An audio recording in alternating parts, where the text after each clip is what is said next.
That's a tale from an Uber long past. Well, speaking of tales, it's going to be a tale from the past as well, as we have Jen versus Atomsk. Probably not a matchup that you've seen very often, but at this caliber of play, you can expect to see it a lot more, especially now that Jen is starting to appear a lot more to tournaments. Yeah, Jen, like a little bit late to get vaccinated, but hey, everybody getting vaccinated eventually, and here he is with this Palutena, the Jen classic. I know he was actually working on a Kazuya just to experiment with some more characters, but at the end of the day, he comes back to this Palu, and it does work all the time, especially when he is on ledge, right, like he is right now, where he is at his best, but that reversal was so clutch. Yeah, and a clutch recovery right there is going to cost Atomsk the stock. A good recovery right there. Opting to go a little bit higher. I mean, it could have been that there was no other option for him to go, but still, Jen is going to take full advantage of that stock. And now Atomsk in a deficit right now, facing 40% already of extra credit. And Atomsk started off pretty good in this game. I mean, he has a lot of experience with these kind of matchups. Top tiers against a player like Atomsk. Yeah, forget about it. You're definitely going to be in for a hard time despite the Dedede character in Atomsk. Yeah, the best thing about Atomsk and all of his play, as we see the up tilt end up taking the stock off of Jen, is that he knows, and this may just be from experience and playing games like Brawl, as he's most known for, he knows when to respect stuff. Right. And as Dedede and as a big heavyweight where you don't need to win as much neutral, you can he's respecting a lot of the space that Jen occupies and knows when to take his hits and shoot his shots. Yeah, and you see right now, even though the deficit is there, Atomsk is definitely not out of this. All it takes is a few good conversions. One thing that we haven't been seeing too much of Atomsk do now that he's starting to apply is those Gordo setups. You know that he loves to play the mind game. You know that he loves to limit you as much as possible, especially when you're off stage or at the corner. And a high recovery right there from Atomsk, not going to get punished for it. A good option right there, but you know what? We're gonna escape from those options. But the dash attack still not enough. Yeah, just missing some of these punishes as Jen and just allowing Dedede to survive that much longer, knocking him back and forth across the stage. But PS2, I mean, notoriously long, but that backer will certainly do it. That time, Atomsk being a little bit too aggressive coming off of ledge. But here we are, resetting back to neutral. Jen already just acknowledging the spot he's in. Like, he can play some of the best game playing that Palutena can do. A lot of these pokes, a lot of just coverage in the airspace, and if he feels at all in danger, he can retreat back with auto reticle and know that Gordo won't be a threat.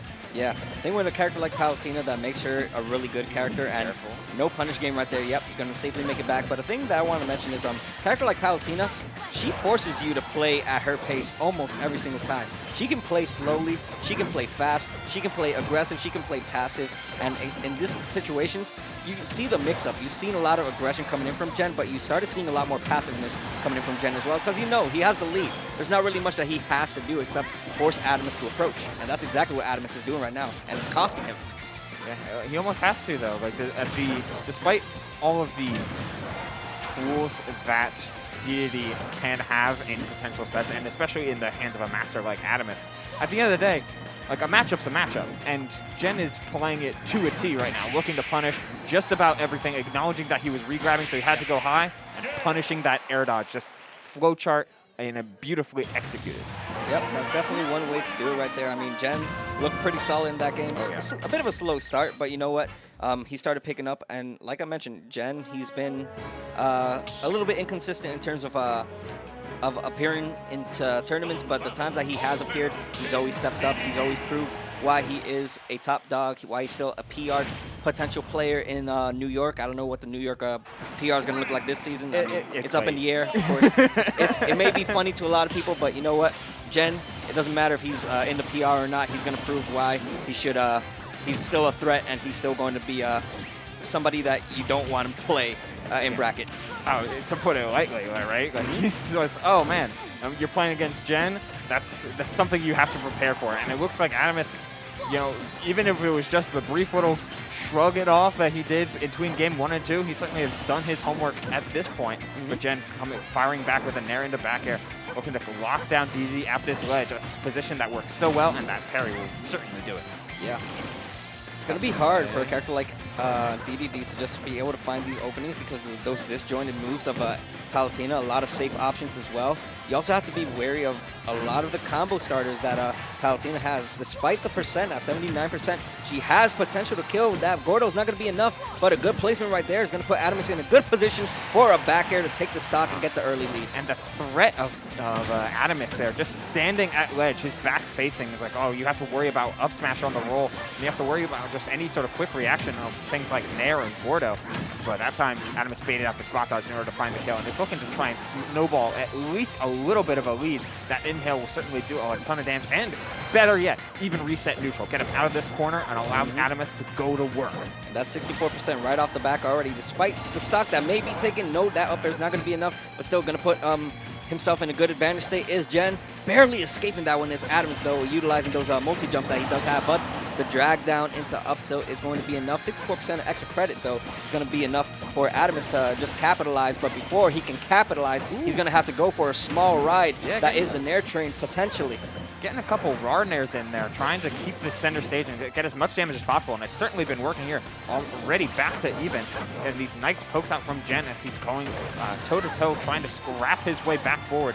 Yet that's exactly what Atomsk wants. He doesn't want Gen to get comfortable sitting on his heels and resting on his laurels as he forces his way in.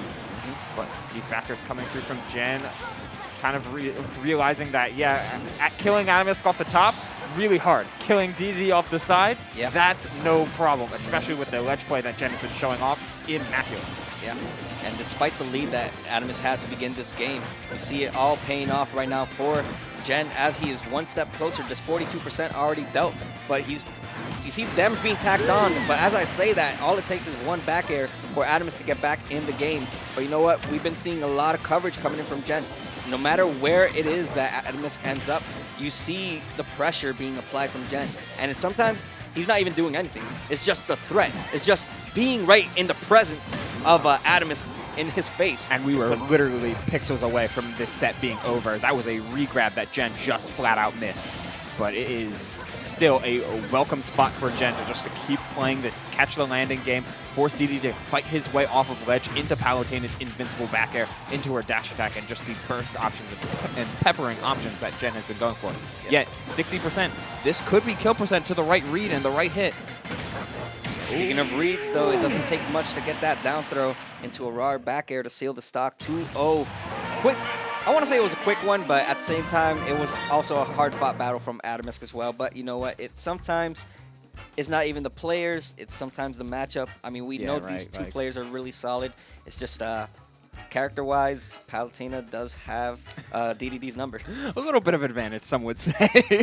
But I love how Gen was able to apply just stuff that he was realizing mid-set and stuff that he was almost taking out of Atomsk's book, right? He fell for early in game 2. He fell for a step forward, quick dash back into a turnaround grab, which, hey, that's a pretty simple mix-up. It gets you a grab, gets you advantage, and Dedede got down throw fair. That time was like, oh, wait, I can do that too, and even better. So he gets that quick 1-2 down throw bear.